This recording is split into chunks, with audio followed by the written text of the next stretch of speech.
Squirrel holes like this one accelerate bluff erosion. I'm here at Eldaway in Ocean Park where locals tell me the squirrels are impacting the bluffs right behind me.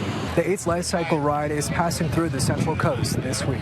I caught up with cyclists from around the world who embarked on the 7-day journey riding 545 miles through California for one last time. People gathered at the Joseph Centeno Government Administration building Thursday for the ICE Out of 805 protest. With reports of recent ICE activity in the state, I looked into how some local organizations are responding. Earlier this month, the Slow Food Bank told us that food insecurity in San Luis Obispo County rose by 16% over the past year. I spoke with Slow Food Bank officials about why there's a bigger need this year and how their new food pantry is helping community members stock up on food. The Atascadero Police Department and other government agencies executed 3 search warrants as part of a 6-month investigation into the sale of illegal drugs at Outlaws Bar, Grill, and Casino. Authorities tell me 2 employees from the bar were caught selling and distributing drugs. The Quest Conservation Camp, located inside the California Men's Colony, is one of 35 fire camps in the California Department of Corrections and Rehabilitation.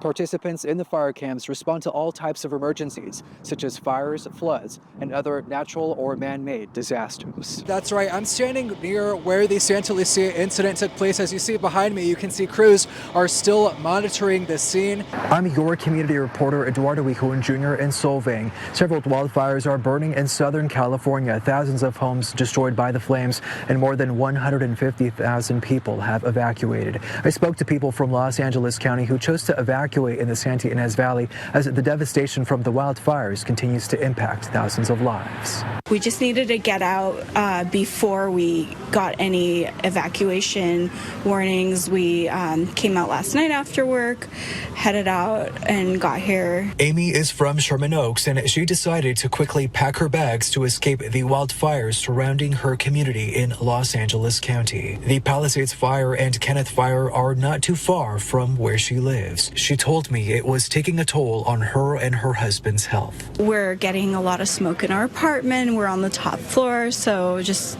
really, it's just hard. It's been affecting our health. My eyes are watering, burning. My husband's dealing with a health issue as well, so it's just impacting the way he was handling the day. While thousands of people have been displaced from the wildfires, Amy tells me she has family and friends who have lost everything. Driving through the thick of it just really hits you differently. Seeing the burnt hills around you, seeing the black smoke it's really depressing to see that and to know how many. I have lots of friends that lost homes and family members that lost homes, and hearing their stories has been heartbreaking. Philip Decker is staying in Solvang with his family and says wildfires in California are quite common. We see this almost every year. There's some fire somewhere, but this time it was in areas that are bad. I saw the Getty Center as the fire's reaching towards the Getty Center, and just thinking of all that art that would get destroyed.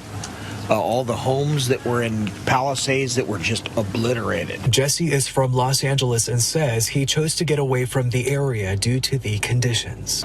We just wanted to get out of the LA area, and since we didn't know this town, I've never been here, so I'm like, oh, let's just go. In Solvang, I'm Eduardo Huijon Jr., KSBY.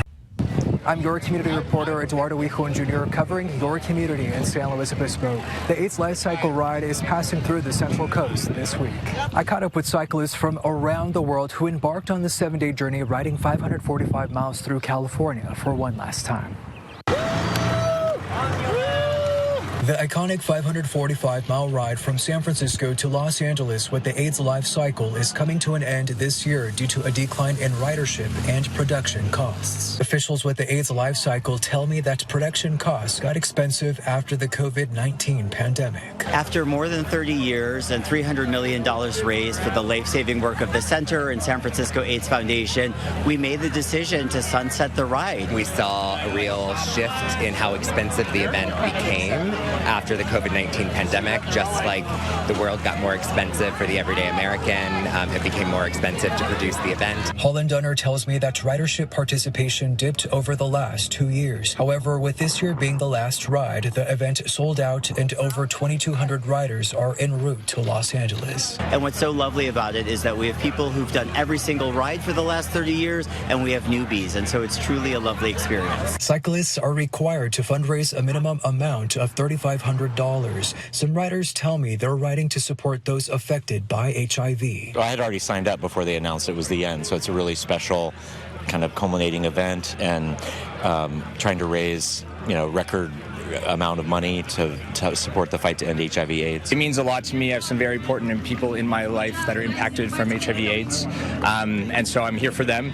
And I always wanted to do the ALC. The AIDS life cycle comes to its final stop this Saturday in Los Angeles. In San Luis Obispo, I'm Eduardo Huijon Jr., KSBY News.